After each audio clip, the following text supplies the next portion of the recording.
இப்போ முதல்வர் அவர்கள் வந்து துரோகி ஆயிட்டார் தமிழ்நாட்டுக்கு. யாரை பொறுத்தவரை, எதனால் இப்படி, யார் என்ன சொல்லியிருக்கிறது பார்த்துருவோம் வாங்க.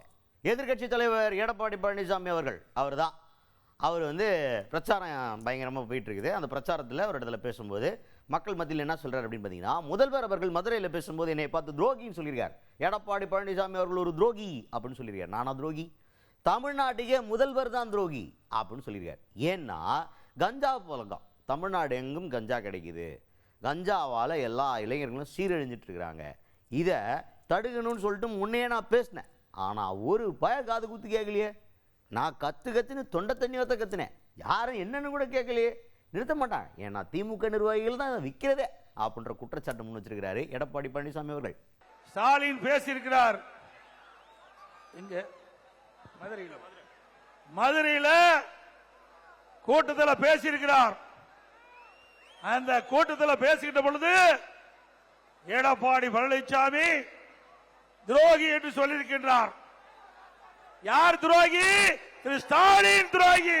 திரு ஸ்டாலின் தலைமையிலே ஆட்சி அமைக்கப்பட்டு இந்த 5 ஆண்டு காலத்தில் எங்கே பார்த்தாலும் போதைப் பொருள் விற்பனை நடக்குதில்ல, உண்மைதானே? எது கிடைக்குதோ இல்லையோ கஞ்சா எல்லா இடத்துலையும் கிடைக்குது. இன்றைக்கு இளைஞர்களை, மாணவர்களை, பொதுமக்களுக்கு போதைக்கு அடிமையாக்கிய துரோகி திரு ஸ்டாலின் அவர்கள். பலமுறை எடுத்து சொன்னேன், அவர் செவிசாய்க்கவில்லை. தமிழகத்தில் போதை நடமாட்டம் அதிகரித்திருக்கின்றது. போதை நடமாட்டத்தை கட்டுப்படுத்துங்கள், இல்லாவிட்டால் தமிழகம் சீரழிந்து விடும். பலமுறை எச்சரிக்கை விட்டோம், அதை பற்றி கவலைப்படல.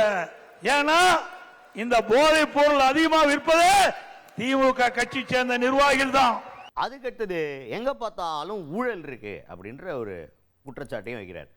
டாஸ்மாக் வந்து உதாரணத்துக்கு எடுத்துக்கிறார். தமிழ்நாட்டில் 6000 கடை கிட்டே இருக்கு. ஒரு கடையில் வியாபாரம் எவ்வளோ நடக்குதுன்னு உங்களுக்கே தெரியும். ஒரு பாட்டிலுக்கு 10 ரூபா கமிஷன். இப்போ ஒரு நாளைக்கு மட்டும் 15 கோடி கிட்டே வசூலாகுது. ஒரு நாளைக்கு மட்டும் விஞ்ஞான ரீதியான ஊழல். அப்போ ஒரு மாதத்துக்கு எப்படின்னு பார்த்தீங்கன்னா 420 சில்லற கோடி பயங்கரமான ஊழல். எப்படிலாம் ஊழல் பண்ணுறாங்க பாருங்கள். அந்த ஊழலை யாரும் மறக்க மாட்டாங்க, யாருமே மறுக்க மாட்டாங்க அப்படின்ற மாதிரி பேசியிருக்காரு எடப்பாடி பழனிசாமி அவர்கள். எல்லா துறையிலும் ஊழல், ஊழல் இல்லாத துறையே இல்ல. டாஸ்மாக் 10 ரூபாய் யாருங்க? பாலாஜி.